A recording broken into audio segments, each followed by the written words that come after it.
জামাত ডাকসুতে জিতেছে, এটা তাদের মেহনতের ফল। জাকসুতে জাহাঙ্গীরনগর বিশ্ববিদ্যালয়ে জিতেছে, এটা তাদের মেহনত। এখানে মেহনত মানে পরিশ্রম, এখানে বিনিয়োগ, এখানে চেষ্টা, এখানে কৌশল, এখানে অর্থ খরচ, সব মিলিয়ে এ কম্পোজিট সলিউশন তারা করেছে পাইলট প্রকল্প হিসাবে এই শিক্ষা প্রতিষ্ঠানগুলোতে। কিন্তু তারা কারোর সঙ্গে এখন পর্যন্ত সংঘাতে যায়নি, কিন্তু ওটার জন্য তাদের প্রস্তুতি আছে। মারামারি করবেন জামাতের সাথে, ব্যাপক প্রস্তুতি আছে।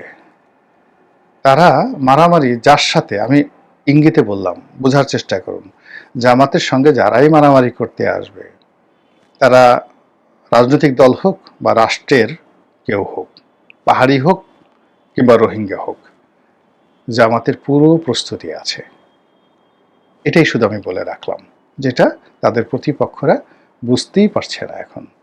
তারা শিশির মনির কি বলল, শিশির মনিকে পদত্যাগ করানো যায় কিনা, সে কেন ঈসার সঙ্গে মুসার সঙ্গে, মানে এই যে কথাগুলো বলছে, এগুলো নিয়ে ঠাট্টা করে শিশির, তারা মানে জামাতের যে মূল অ্যাটম বোমা, সেই অ্যাটম বোমার খোঁজ না করে শিশির মনির যদি ধরেন, তাহলে ধরবেন জামাতের এটা বায়ুত্যাগ।